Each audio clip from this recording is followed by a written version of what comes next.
It is, and this is kind of a location for us to be a resource to those producers to look at regulations, new technology, be a resource for them.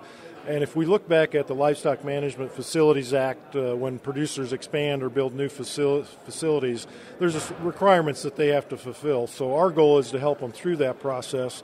And here in the last 12 to 18 months, and it kind of coincides with the cattle market, renewed interest and new interest in expanding the beef industry in Illinois. And it's really not new producers, it's existing producers updating their infrastructure that hasn't been updated in the past, addressing environmental concerns, getting rainwater, stormwater, environmental issues out of open lots and going into a more concentrated building system.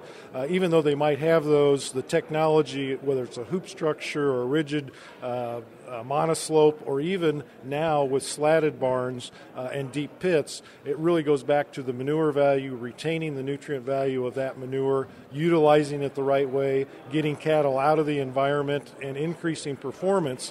And in Illinois, if you look at where grain is raised, it's in our back door. We have that advantage. And then we have this abundance of co-products through DDGs and biodiesel products that really fit into cattle diets. They take that lower quality protein and convert it into real high healthy beef on a really economical rate, and really competitively way ahead of the Southwest, where some of the cattle had moved over the past years, and our really cost of production is where it's at here in Illinois. And that in turn lets producers reinvest in new building structures, new technologies, new ways of feeding cattle. So it's really a great opportunity and exciting. And a lot of it does have to do with, if you look at generational cattle producers, young people coming back in. If we can't go out and buy more ground or rent more ground, we're going to expand our beef operation to let somebody else come back into the farm and utilize that labor and that young person to grow our industry that way. So it's really exciting. Producers telling you when they make some of these performance enhancements to their infrastructure, kind of a percentage gain they expect to see or want to see, and how that payoff will be made? Well, and actually you can see it pretty dramatically going from an outside open lot system into a more confined system, 3 4/10 improvement in feed efficiency. And when we get to there's kind of a breaking point, and if we look at our crop production, that manure value coming out of those buildings becomes more valuable. We can retain that value, and it can go back out on those crops, and we're seeing $100 to $150 per acre value in livestock manure going back out. So that gives them an advantage in the marketplace to capture the value of manure that we always kind of saw as a liability in the past, and now it gives you an advantage to grow more crops and be more efficient that way. So there's a lot of things happening at once, and a lot of it has to do with input costs, how we're going to raise cattle, and really where demand of cattle is. This market value of cattle is at all-time highs, and producers react to market. Other issues probably don't affect them, but when market tells us, we make those moves to make improvements and be more efficient and try to get our costs where we can stay ahead of the rest of the crowd. Kind of like the Southwest that has to purchase Midwest corn, we've got a huge advantage over them, so the profit has moved back to the Midwest, not just Illinois, but really in the Midwest where corn and DDGs and all those things exist. What's the environment right now for producers looking to maximize the use of that manure and to get it out in the fields, or to sell the product, or start distributing it? Well, and it's tremendous, the value of that. And if we traditionally look at beef producers, they're also grain farmers too on a smaller scale. There are some bigger farms, and we've seen some sighting of people growing into the 4,000 range on some confinement systems. But those inputs that we always saw as labor intensive, now we're putting values on those, and we're really streamlining our system to take those DDGs, which happen when we push them through cattle. It increases our nitrogen value from traditionally corn-fed diets. So there's a lot of benefits that come with that, and it's really putting your mindset together to adapt to this new technology, this new nutrition that's out there, and look to the future to see where our profits are going to be and how we're going to stay in business. We're always going to have those challenges with demand and structure and environmental issues, but we've got to position ourselves, and this is our opportunity right now. That window is wide open in the last 18 months. It looks like it's going to stay open in the future, and the best producers are going to capture that technology and make the improvements to stay in business. When it comes to siting or expanding a cattle operation, is that any easier than other livestock operations moving in and around the state? Well, in general terms, cattle are a little more majestic. People are more accepting. We haven't seen a large expansion in the cattle industry, so it's really not on people's radar. Those concerns still exist, but cattlemen seem to have a little easier time of sighting, and really most of it has to do with an existing farm growing its operation. They've been there, they've got a track record, and they've got neighbors and neighborhoods that they've lived with, so it's not that hard a transition. Sometimes if you look at the pork or dairy industry, it might be something new, something bigger that people aren't used to, and there's more concerns just because of the unknown and the uncertainty. And beef producers tend to get along better in those communities when they grow their operations. Let's talk about the development just quickly if we can, kind of on the small end of it. People may be looking to do some custom cattle, all grass-fed, hormone-free. I mean, from the farmer's market level up just to the producer who, a lot of them here that just have, a few head of cattle as they kind of always did or grew up with or just wanted to kind of stay in that business. Yeah, there is a niche trend happening out here with whether it's organic or natural and really locally grown is where it's at. And it's kind of like the campaign of family farmers and showing who the family farmer is and who we are. We haven't always done a good job of that in the past, but that local food business, you can identify with the producers. There's a niche out there for smaller farms to capture that and capture more value. And whether it's grass-fed or corn-fed, and I grew up on the corn-fed side of things, that niche is going to be fed with whether it's a social change or people wanting to know more about where their food comes. So there's huge market for people to tap on that. The challenge is, and I've seen it happen where that's grown so much and I can't keep up with the production and I have to shut people off. That will continue to grow. It doesn't make up a big percentage of the market out there, but that's where profit comes to smaller farmers that might have a different efficiency, lower efficiency than somebody that has bigger volumes and can buy in bulk. That gives them a market niche that they can be very competitive in. So we're seeing that area grow. And it really is going to depend on education, a consumer perception. Not that there's anything wrong with the other beef out there, but it's just this better feeling of people seeing that they support something locally, and that will continue, whether that gets saturated in the market or not. And really, we're going to run into a challenge with cost. Consumers are driven by cost, but they're also driven by flavor and taste, and is it local? And if it goes too far, it might cut that off. And our challenge with the cow herd that we're faced with now, we're diminished in our numbers. So beef prices are going to continue to be high.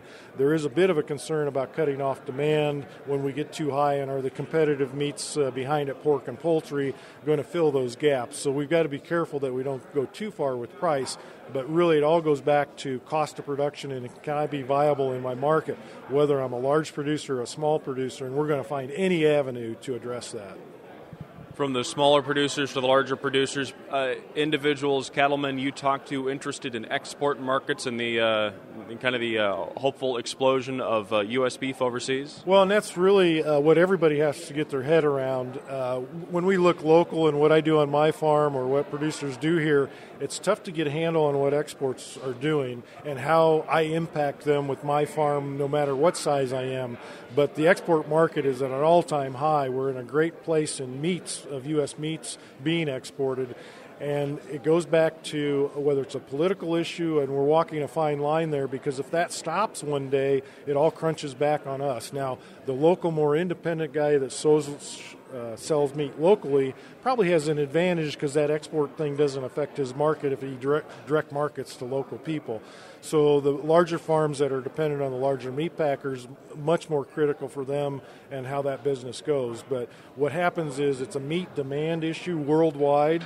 It's also created here in the United States. So we've got to watch that and be careful that we don't go too far with this. But right now, and it's amazing, maybe we should have reduced the cow herd years ago, because all-time profits, a lot of producers are making money and we're in business. And trade shows like this are going to give people the tools that they can keep making improvements and reinvest in the industry so it's around. Even though we look short-term on where our accountability is, long-term we've got to be sustainable out there in front of us, whether we're large or small. responsible growth inside the cattle market, you think, with this expansion being done the right way with good cash values and with some good equity on hand for producers? Right. We're in a much better position than we were from years past with having a balance sheet that looks pretty good in the cattle business. We had some tough times there with some demand challenges 4 or 5 years ago. We've recovered from that. So really there's a lot of optimism out here. Sometimes you want to curb that because too much optimism creates challenges. But really the Midwest is the benefit. We're not expanding cattle. Demand's strong. And really cattle are moving back to more traditional areas of production. And we're the benefit of that in Illinois. And Illinois producers have real opportunity in front of them. Will the regulatory environment be good to move cattle and livestock back into the state, though? Well, it's always a concern, and those rules and regs are getting tougher and tougher for people, and it really affects the smaller producers a lot more because they can't spread their costs over numbers. So it's a critical time for that. We've always been responsible to the environment, want to use our inputs and outputs to our benefit and live in our neighborhoods and produce cattle there and use our manure as nutrients. We've always done that, but there seems to be a social change of what our environment is and how we impact that. Without any regard to a producer and how he does business, it's really just a reaction to environment. Let's stop it. It's good for everybody. But they don't understand the recourse of if we stop that production and we move production overseas where regulations aren't as strict, we're going to be dependent on foreign imports of food, and I'm not sure we want to do that. We've learned our lesson with foreign oil. We really don't want the outside markets control our food industry and be dependent on it. We want to keep our producers here. And as a development group, there's been the cattle that have moved out of the Southwest because of drought, because of other problems. They've moved a lot of places. Have they moved into Illinois? Are you hearing, we talk about some expansion of livestock operations in Illinois. What are the chances that some of those operations would expand or move fresh into this state? Well, it's somewhat unlikely because those are large 50,000 head lots. We're not going to see that in Illinois, mostly because of the rainfall we have, and if we're going to take those nutrients out to crops, it becomes inefficient if we have to go further than a mile or 2 miles to utilize nutrients. The way we're going to see it is, and it's like a 200 cow operation that's feeding 200 head of cattle, is going to expand and raise his own cattle and bring another 200 head from the market. So it's a slower process, 200 head at a time, but if we look at our past year of notices and intents, with the Department of Agriculture, we've seen a tenfold increase in sightings of expanding facilities, and they're anywhere from 300 to 500 heads. So we're going to add 300 and 400 head of cattle at a time on existing farms that are expanding infrastructure. Slow process, but we're going to pick up those numbers from the Southwest, and really the Midwest is doing that. So if you look at the total Midwest, those numbers are moving back. They're out of the hands of the big feeders per se, but we're going to see a lot more of that come back, and it's going to continue as long as the market signals tell us that we can continue to do that. Good for the Illinois economy, too, feeding more cattle, putting more people to work, buying all that extra stuff that goes into it. Using our own resources, putting it in cattle that live here, people that work here, communities that live here, creates a great work-based tax base. Livestock is good for Illinois economy, and actually all of agriculture. We've been resistant to the challenges economically, and one dairyman told me last year that we get up and milk cows every day. We get up and feed cattle every day. Whether employment's high, unemployment's low, whatever it might be, we're out here doing our job, and that supports local communities and local tax bases.